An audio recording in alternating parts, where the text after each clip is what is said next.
A partir deste momento, o responsável pela integridade física do funcionário punido por se negar a endossar a mentira é o ministro Alexandre de Moraes. E ele tem de explicar por que o homem em que ele confiava tanto, por que agora Talhaferro tem medo de morrer? Só pode ser explicado isso pelo ministro Alexandre de Moraes.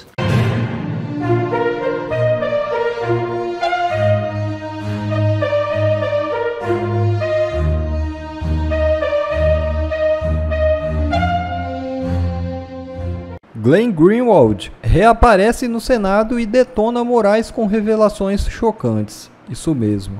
A Comissão de Segurança Pública ouviu nesta quarta o jornalista Glenn Greenwald sobre áudios divulgados em 2024 que revelariam o suposto uso da assessoria do Tribunal Superior Eleitoral pelo então presidente da Corte e ministro do Supremo Tribunal Federal, Alexandre de Moraes, para realizar investigações informais. Segundo Glenn Greenwald, houve abuso de Moraes ao encomendar relatórios à assessoria especial, pedir investigações para propósitos pessoais e ocultar os pedidos que vieram do STF no âmbito do chamado inquérito das fake news. Na opinião do jornalista norte-americano, Moraes ainda mantém os poderes que tinha à época das eleições em 2022 e que se tornou a pessoa mais poderosa do país. Segundo ele, fontes jornalísticas que criticam Moraes no privado temem criticá-lo publicamente.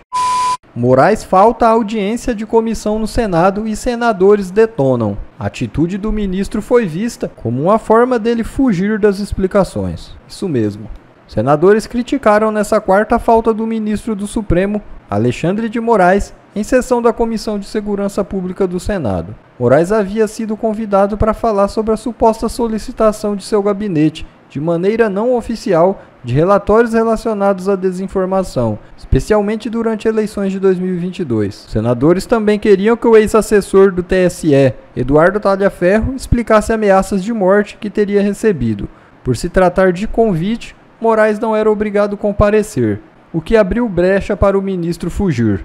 O presidente da comissão, Flávio Bolsonaro, disse que por meio do seu advogado, Talhaferro sugeriu uma nova data para audiência e pediu para que possa falar virtualmente, enquanto Moraes não enviou qualquer justificativa pela ausência. O senador Magno Malta afirmou que o advogado de Talhaferro havia dito que o ex-assessor compareceria, mas depois recuou. Criticou Alexandre de Moraes e o chamou de figura impoluta, nojenta, que afronta o país, o faraó, o Nero do Brasil. Nem para dizer, olha a cambada de otários, não vou, declarou Malta. Já o senador Eduardo Girão falou que a ausência de Moraes desrespeita o Senado. Ele é convidado para participar de debates, trocar ideias sobre o segredismo em tribunais superiores no Brasil, decisões nada republicanas, e ele não atende a este Senado, desqualifica, diminui este Senado, disse Girão. Glenn afirmou que durante a produção das reportagens chegou a ouvir autoridades criticando algumas das ações de Moraes. Desde o começo, quando eu estava começando a expressar preocupações e críticas sobre o ministro Moraes, também quando comecei a fazer reportagens, bem antes da série na Folha, eu percebi muito rápido que tem muitas pessoas, estou falando no mundo jurídico, especialistas na Constituição brasileira, que expressaria críticas do Moraes na forma privada.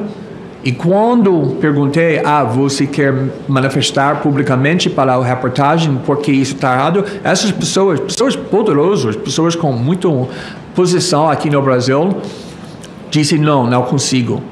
Obviamente, ter medo, eles têm medo de que vai ser as consequências.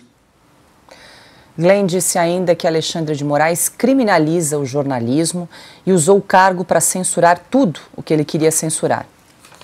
O ministro Moraes se defendeu no STF e ele usou todas as palavras, todas as frases que ele sempre usa para criminalizar jornalismo, para criminalizar discursos, opiniões, ou seja, que ele disse que isso foi feito para uma organização criminosa e essa organização criminosa tem um motivo de destruir a credibilidade das instituições brasileiras, que é o motivo de derrubar a democracia brasileira, de voltar para a ditadura, está ofendendo a honra do Supremo. Então, ele sempre está interpretando qualquer crítica, qualquer reportagem, qualquer denúncia como um crime. Personagem do escândalo da chamada Vaza Toga, o ex-chefe da Assessoria Especial de Enfrentamento da Desinformação do TSE, Eduardo Talhaferro, não compareceu à sessão para ser ouvido. O perito judicial enviou um áudio para justificar a ausência. Eduardo Talhaferro que está falando. Queria agradecer o convite que recebi através do meu advogado, Dr. Eduardo Kuntz. Infelizmente, não pude comparecer por questões pessoais e também pela preservação da minha segurança, da minha família. Mas, no momento oportuno, estarei aí à disposição de todos dessa comissão para que vocês possam fazer as perguntas que desejam e obter as respostas que precisam. Tá ótimo? Uma ótima tarde a todos. Fiquem com Deus. Bom, Marina, ali a gente estava vendo o senador Flávio Bolsonaro, ele que é presidente da Comissão de Segurança Pública do Senado, estava presidindo a sessão que foi convocada pelo senador Eduardo Girão, era para ter ocorrido ontem, acabou acontecendo na tarde de hoje. E o ministro Alexandre de Moraes também foi convidado para participar dessa audiência, mas também não compareceu e não deu nenhuma justificativa. Pois é, o ministro Alexandre de Moraes, que tem tempo para viajar, né, ir para fóruns internacionais, para assistir jogo de futebol usando o avião da FAB, para tudo isso ele tem tempo. Agora, para atender um chamado do Senado, não. Né? Um convite do Senado, não.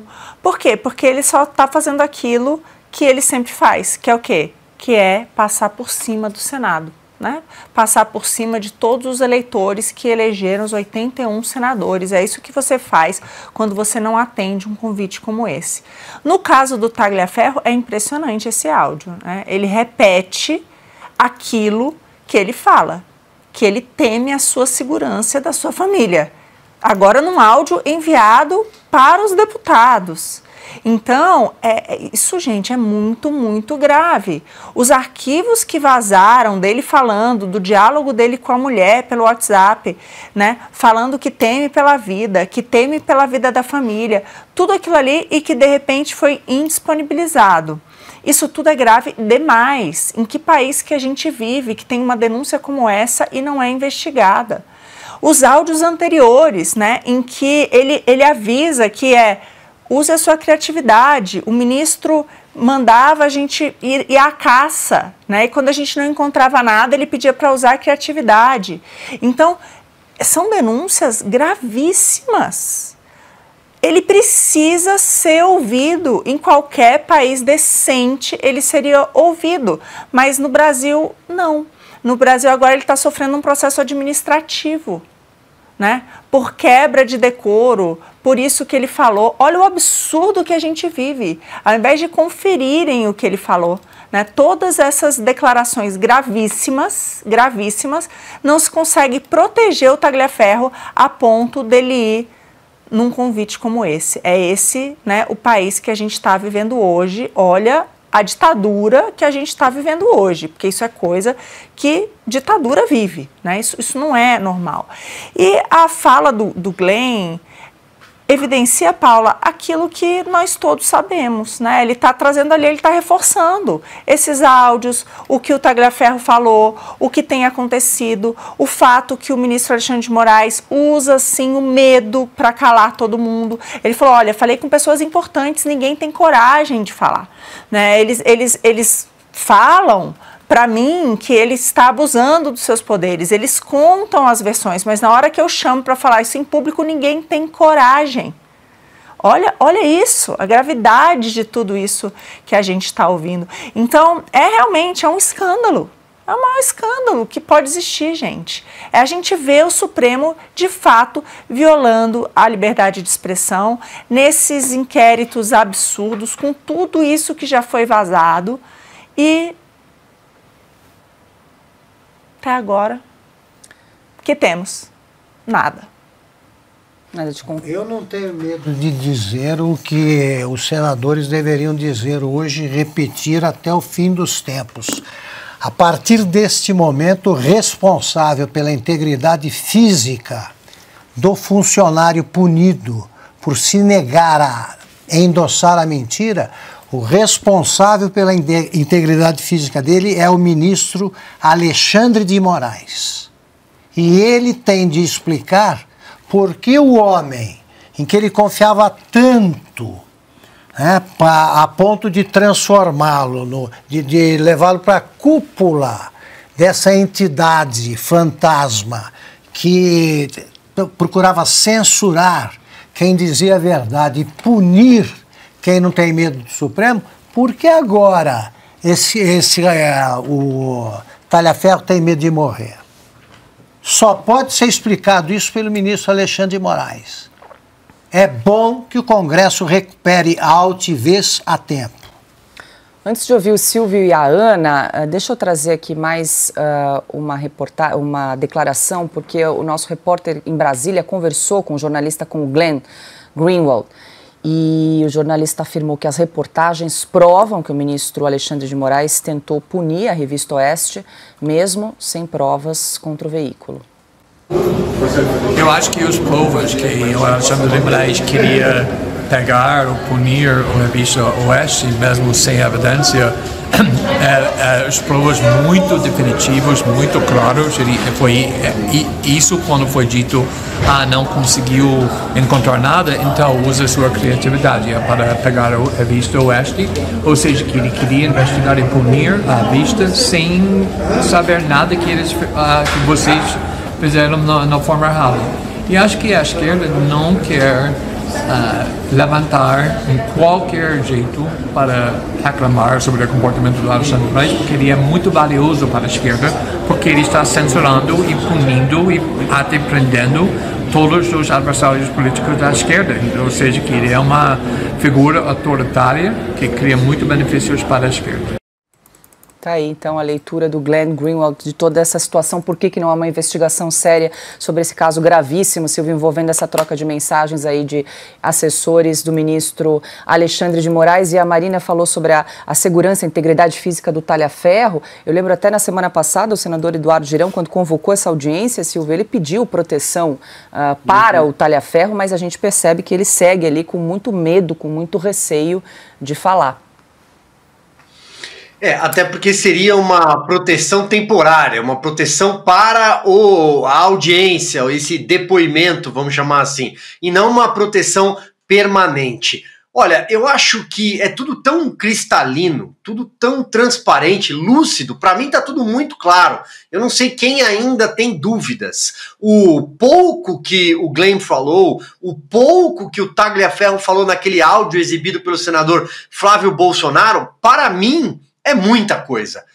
Nós temos a figura de um perito que trabalhou neste gabinete absolutamente clandestino do ministro Alexandre de Moraes, onde havia uma confusão entre o Tribunal Superior Eleitoral e os inquéritos sigilosos que correm no Supremo Tribunal Federal com compartilhamento de informações sem nenhum tipo de registro formal, sem que os advogados soubessem o que estava acontecendo ali. Pois bem, esta figura, depois da revelação pelo Glenn, que acabou de falar, de que havia métodos não republicanos acontecendo ali, ou quando ele cisma é uma tragédia, use a criatividade, vamos mandar um jagunço pegar o Alan dos Santos nos Estados Unidos, dá vontade de colocar ele num avião e por aí vai. Estou citando aqui algumas frases. Pois bem, essa figura dizendo que tem medo de morrer, que está se sentindo intimidada, para mim, isso já é um escândalo. Isso já deveria estar em todas as páginas, sites, emissoras. Há uma pessoa que trabalhava para o ministro Alexandre de Moraes e que hoje tem medo de qualquer coisa. Vou usar o qualquer coisa. Pois bem, outro ponto, o Glenn Greenwald, ele acessou essas conversas, ele divulgou, não sabemos se tudo, se aquilo que a Folha de São Paulo topou divulgar ou não, mas já também é muito grave. A divulgação já é por si só, algo que poderia chacoalhar o país, algo que deveria paralisar imediatamente esses inquéritos que estão funcionando de forma ilegal no Supremo Tribunal Federal. Isso é motivo para parar essas investigações e que a Polícia Federal, de forma independente, possa investigá-lo, que o Ministério Público possa investigar. Mas esse é o Brasil, não há a indignação necessária sequer na imprensa, porque, afinal de contas, era necessário punir o bolsonarismo. Para a gente fechar. Paula, eu assisti tudo, a sessão, e eu anotei aqui algumas outras declarações do Glenn que são, assim, chocantes. Nós estamos diante de um cenário gravíssimo, que nós só encontramos em páginas bárbaras da humanidade.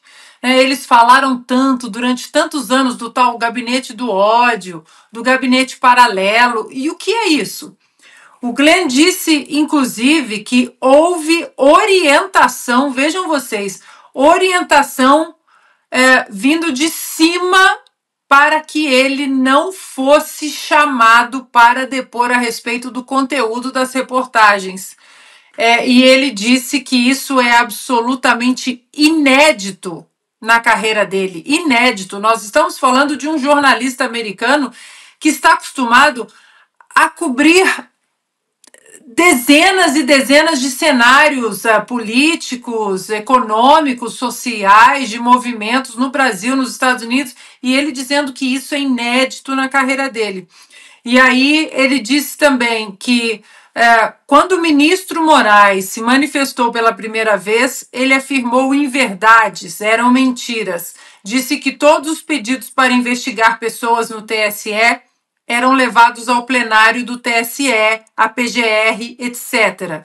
Disse que era tudo registrado, que todos já eram alvos de investigação. Nós conseguimos mostrar muito rápido que tudo isso era falso. E aí, Paula, eu quero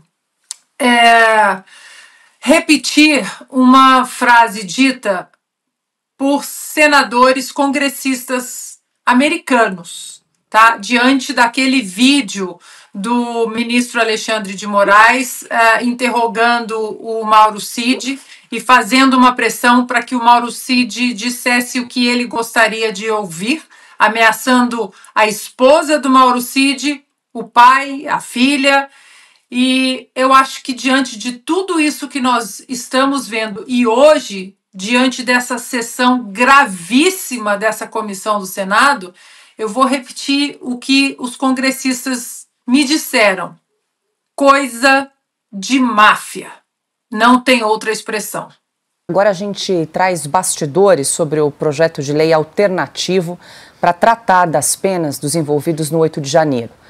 A proposta, que está sendo escrita e tem a simpatia de partidos de esquerda, como o PT, deixaria de fora os supostos líderes dos protestos. A medida é coordenada pelo presidente do Senado, Davi Alcolumbre, o presidente da Câmara, Hugo Mota, e ministros do Supremo Tribunal Federal. Líderes da oposição no Senado, no entanto, veem isso como uma manobra para atrasar as discussões do PL da anistia. A oeste, o ministro do Supremo, ouvido em caráter reservado pelos nossos repórteres, contestou a interferência do tribunal nessa negociação política e disse o seguinte para os repórteres de oeste: não é o papel do STF, Silvia. A gente traz mais detalhes na reportagem que inclusive estampamos aqui na tela para quem nos acompanha aí pelo canal da Revista Oeste no YouTube. E mais um detalhe, esse projeto de lei paralelo, a alternativa ao projeto de lei da anistia, tem previsão aí para ser apresentado agora no mês de maio, a partir de amanhã, então, a partir dessa costura que está sendo feita entre os presidentes do Senado e da Câmara e também alguns integrantes do Supremo Tribunal Federal. Me parece uma humilhação o presidente do Senado e o presidente da Câmara costurarem um projeto de lei que deve ser construído na casa ou nas casas legislativas com o judiciário. Ou seja, é como se eles estivessem pedindo autorização, pedindo a bênção do ministro Alexandre de Moraes, do ministro Luiz Roberto Barroso, Gilmar Mendes, Flávio Dino, para que pudessem fazer o seu papel, cumprir o seu papel, o seu trabalho, que é de criar leis. A anistia tem de nascer dentro do parlamento, nos moldes em que deputados e senadores toparem, principalmente deputados, porque o projeto já tem uma urgência apresentada, amparada no artigo 155 do regimento, urgência urgentíssima para que seja levado ao plenário.